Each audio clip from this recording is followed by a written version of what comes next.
할렐루야. 예, 우리 옆에 성경사님 사랑합니다. 축복합니다. 하나님 말씀 예레미야가 이 말씀 예레미야가 4장 말씀을 함께 나누겠습니다. 4장 1절에 보시면 슬프다 어찌 그리 금이 빛을 잃고 정금이 변하였으며 성수의 돌이 각그리 머리에 쏟아졌는고 했습니다. 하나님께서 주신 그 예루살렘의 영광, 특별히 하나님의 성전을 세운 그 성전의 영광이 사라져버렸다. 하나님께서 그것을 금으로 지으셨다 하더라도 지금 뭐가 되어버렸냐? 돌처럼 거리에 쏟아져 버렸다. 하나님께서 주신 영광은 크고 귀한 것입니다. 하나님께서 우리에게 하나님의 자녀로 하나님의 백성으로 부르신 이 영광은 세상 어느 누가 줄 수 없는 고귀한 것이고 존귀한 것이다. 우리가 하나님의 백성으로 살아가고 하나님의 자녀답게 사는 것은 세상의 어느 것과도 바꿀 수 없는 귀한 것이다 라는 겁니다. 그런데 우리는 이것을 쏟아버리면 안 됩니다. 하나님 주신 것이 잘못되었다는 것이 아니라 하나님 우리에게 영광과 거룩함을 허락하셨다라는 겁니다. 근데 우리가 이걸 자꾸 잊어버리는 겁니다. 세상의 것과 하나님의 영광을 바꿔버립니다. 그래서 하나님께서 우리를 존귀케 하셔도 사람의 존귀함, 사람들이 인정해주고 사람들 앞에서 대우를 받는 것, 그것을 더 중요한 것으로 생각하다 보니까 하나님께서 우리를 거룩한 자녀로 세우셨고 하나님께서 우리를 주의 종으로 세우시고 장로로 세우시고 권사로 세우시고 또한 기도하는 자들로 세우시고 찬양한 자로 세우시고 거룩한 일들을 맡겨주셨는데 그걸 잊어버리고 하나님 주신 영광은 잊어버리고 자꾸 뭘 하느냐? 죄의 일들을 자꾸 하는 겁니다.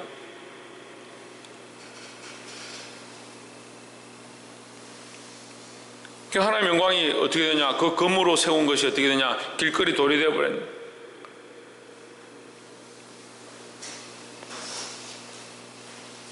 하나님 우리에게 영광으로 세우신 것들을 온전히 쓰지 못하고 하나님의 자녀로 살지 못하고 자꾸 이 금으로 세우신 이 영광을 길거리 돌처럼 자기 자신을 세상에서 존귀한 자의 모양으로 세상에서 세상이 원하는 모양으로 자꾸 세우는 겁니다. 볼 수 있기를 소망합니다. 사람들 앞에 인정받는 거, 사람들이 인정해 주는 거 그런 것들 바라지 말고 하나님 앞에 온전한 하나님 세우신 온전한 영광 그것을 세우는 자들이 되어야 된다는 겁니다. 그래서 보면요 사람들 앞에서 칭찬해주고 사람들 앞에서 뭐 잘못했다 이러면 기분 나빠가지고 나한테 어떻게 이렇게 말하냐, 사람들이 있는 데서 왜 이렇게 자꾸 종코를 주냐 그렇게 생각하는 거예요. 하나님 앞에 내가 어떻게 쓸 거냐, 하나님 앞에서 내가 하나님 세우신 영광과 존귀를 어떻게 더 드러낼 것이냐 그런 생각이 자꾸 없어져가는 거예요. 우리는 이것을 오히려 세우는 자들이 되어야 된다는 겁니다. 세상 사람들이 우리를 인정해 주지 않고 사람들 앞에서 인정을 받지 못해도 하나님 앞에서 하나님 우리에게 주신 이 영광이 더 드러나도록 하나님 영광을 더 드러내도록 힘써야 된다라는 겁니다. 다음 두 번째는 3절에 들깨는 오히려 그 젖을 내어 새끼를 먹이나 전혀 백성은 잔인하여 광야의 타조 같도다 했습니다. 들깨는 젖을 내서 자식을 먹인다. 차라리 기르지 않은 짐승, 들깨라는 것은 기르지 않았다는 거죠. 집에 기르는 개는 이게 집에서 길렀고 키웠으니까 주인의 말을 듣겠죠. 들깨는 주인이 없으니까 자기 마음대로 사는 거예요. 주인이 없는 짐승은 오히려 뭐 하냐? 자기 새끼를 먹인다. 그런데 내 백성은 어떠느냐? 내가 그만큼 먹이고 기르고 훈련시켰지만 타조 같다. 주인의 말을 듣지 않는다. 자기 마음대로 하는 거예요. 그게 잔인하다. 잔인하단 말은 이 속에 무슨 의미가 있냐면 생명을 돌아보지 않는다. 4절에 젖먹이가 목말라서 혀가 입천장에 붙으며 어린아이가 떡을 구하나 떼어줄 사람이 없도다 했습니다.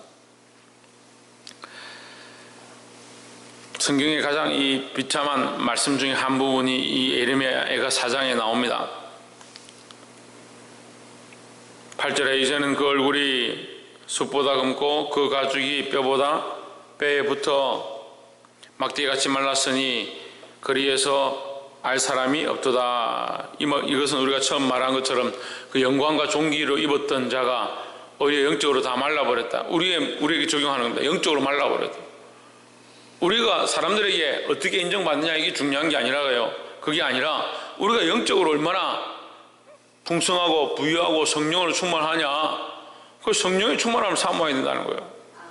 그 성령의 충만함을 사모하고 하나님 안에 부유한 자가 되어야 되는데 자꾸 세상의 부유함을 쫓고 세상의 사람들 앞에서 존귀함을 쫓다 보니까 어떻게 되냐? 말라버렸다는 거예요.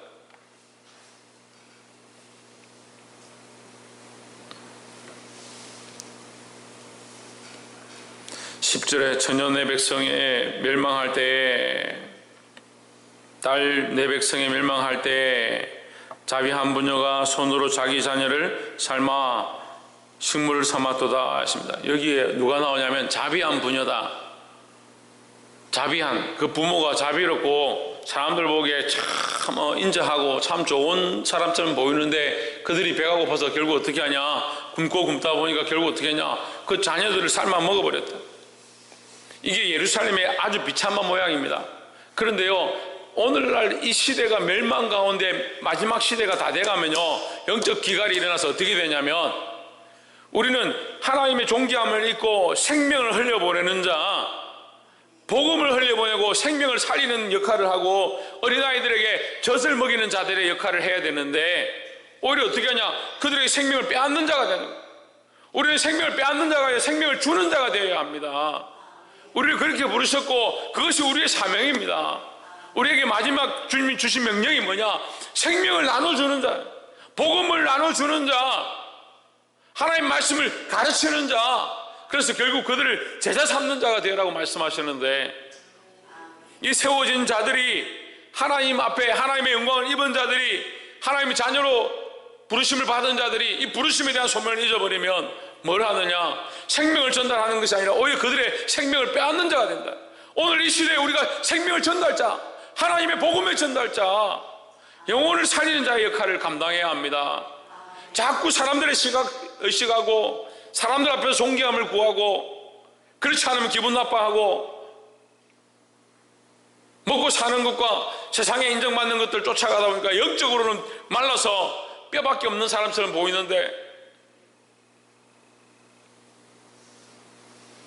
우리에게서 이 생명의 풍성함이 흘러나와서 복음의 풍성함이 흘러나와서 우리의 생명을 흘러보내 영혼을 살리는 자가 되고 내게 맡겨진 자녀들과 내게 맡겨진 영혼들을 살리는 그런 역할을 감당해야 한다는 겁니다.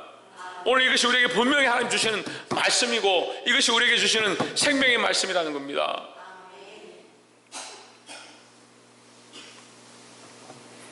이 적박한 시대 가운데, 이 멸망하는 세대 가운데 그냥 서 있는 자들이 아니라 참된 하나님의 복음, 이 생명을 흘릴 수 있는 생명의 역할을 감당하는 자들이 되기를 주의 이름으로 축복합니다.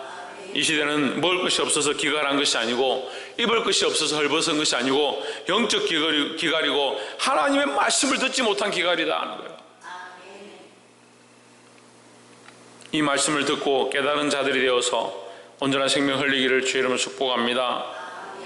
마지막 세 번째로 13절에 그 선지자들의 죄와 제사장들의 죄악을 인함이니 저희가 성읍 중에서 악인의 피를 흘렸도다 했습니다.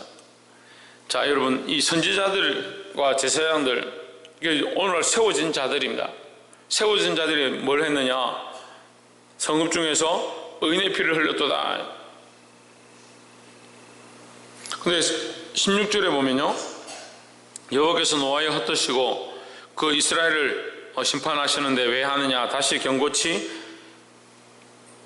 아니하리니 저희가 제사장들을 높이지 아니하였으며 장로들을 대접지 아니하였음이로다 했습니다. 그런데 위에서 뭐라 합니까? 13절에서는 선지자들과 제사장들의 죄악을 인함이라 해놓고 16절에서는 선지자들과 제사장들을 높이지 않았습니다 이렇게 얘기하는 겁니다. 근데 헷갈리죠? 뭐 앞뒤가 다른 것 같네.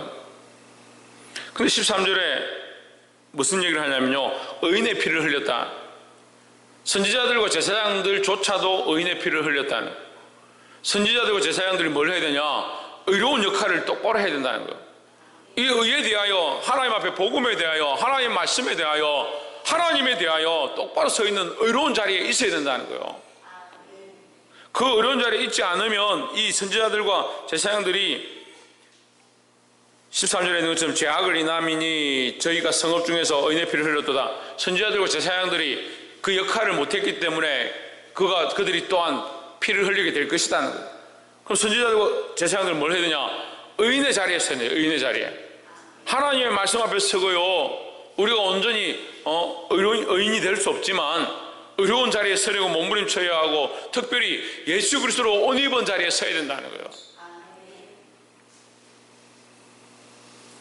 그리고 또한 이것은 듣는 자들에게 반대로 얘기하는 겁니다.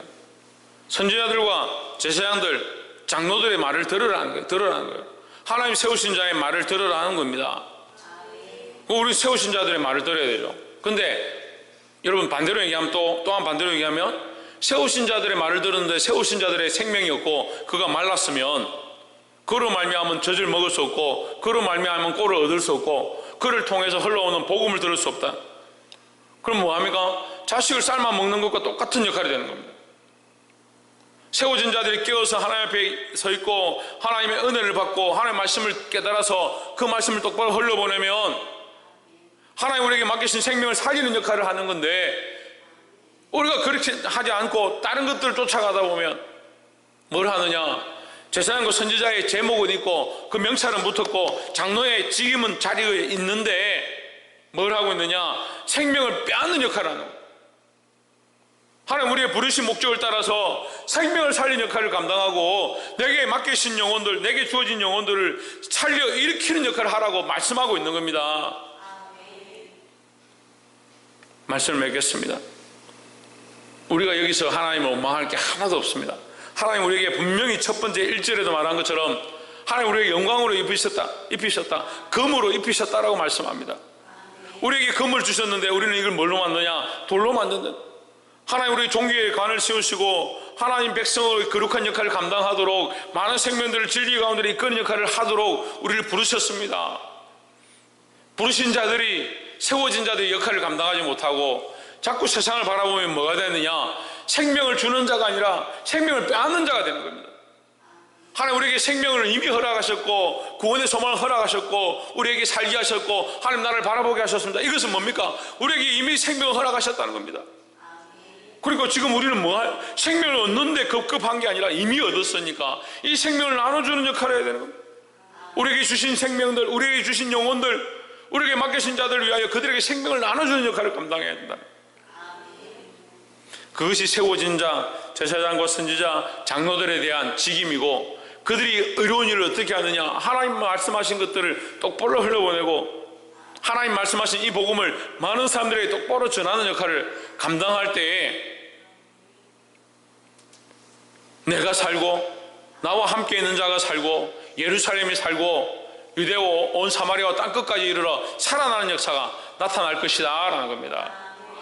오늘 하나님 우리에게 주시는 이 말씀을 통해서 오늘 하루를 다시 돌아보고 생명 살리고 복음 전하고 주님께서 부르신 명령대로 다시 서게 되기를 주의 이름으로 축복합니다. 기도하겠습니다.